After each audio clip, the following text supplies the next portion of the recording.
Hi, എൻ്റെ പേര് Deepa K കക്കോസ്. ഇന്ന് എന്താണെന്ന് വെച്ചാൽ ഓരോ ദിവസം ചെറിയ ചെറിയ ജോലികളാണ്. അപ്പം ഞാൻ ലീവുള്ള ദിവസമാണ് ചെറിയ ചെറിയ ജോലികളൊക്കെ ചെയ്യുന്നത്. ചെറിയ ചെറിയ ജോലി എന്നല്ല, തേങ്ങ പൊതിക്കാനുണ്ട്. തേങ്ങ ഞാൻ കത്തിയാൾ വെച്ചിട്ടാണ് പൊതിക്കാറ്. പിന്നെ അടിച്ചു വാരിയിൽ നിറയെ ചപ്പൊക്കെ ഉണ്ട്, അതൊക്കെ തീയിടും. സാധാരണ കുറച്ച് കുറച്ച് അടിച്ചു വാരി അവിടെ വയ്ക്കും. എന്നിട്ട് ഞായറാഴ്ച ദിവസം ലീവൊക്കെ കിട്ടുന്ന ദിവസമാണ് അതൊക്കെ തീയിടാറ്. അപ്പോൾ അങ്ങനെ ചെറിയ ചെറിയ കാര്യങ്ങളാണ് ഇന്നത്തെ വീഡിയോയിലുള്ളത്. അപ്പോൾ ഹായ് ഹായ്, എല്ലാവരും ഒന്ന് വീഡിയോ കാണാം കേട്ടോ. അടിച്ചു വാരി കഴിഞ്ഞ് എനിക്ക് അപ്പം തന്നെ അത് തീയിടണം, അപ്പോഴൊരു സമാധാനമാകുള്ളൂ. കാരണം ആ അടിച്ചു വാരിയതിൻ്റെ ക്ഷീണമൊക്കെ മാറുന്നത് അതാ തീയിട്ട് കത്തിച്ച് അവിടെയൊക്കെ നല്ല നീറ്റായി കാണുമ്പോഴാണ്. ഓക്കേ,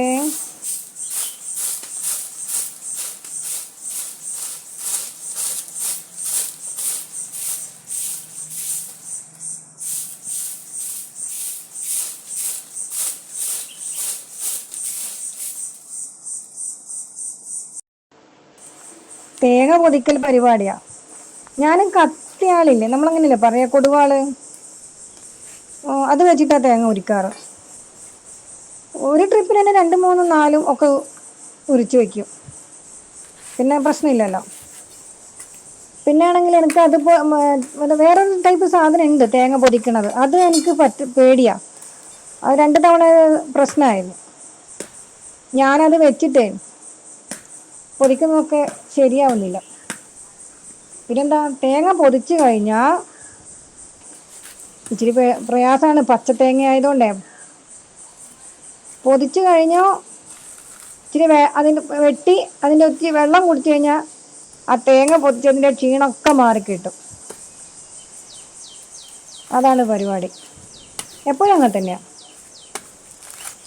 പൊതിച്ച് കഴിഞ്ഞ് വെള്ളമൊക്കെ കുടിച്ചു കഴിഞ്ഞാൽ ഒരു സമാധാനം. നിങ്ങളൊക്കെ അങ്ങനെ തന്നെയാണോ? പിന്നെന്താ, പൊതിക്കുന്ന ടൈമിനെ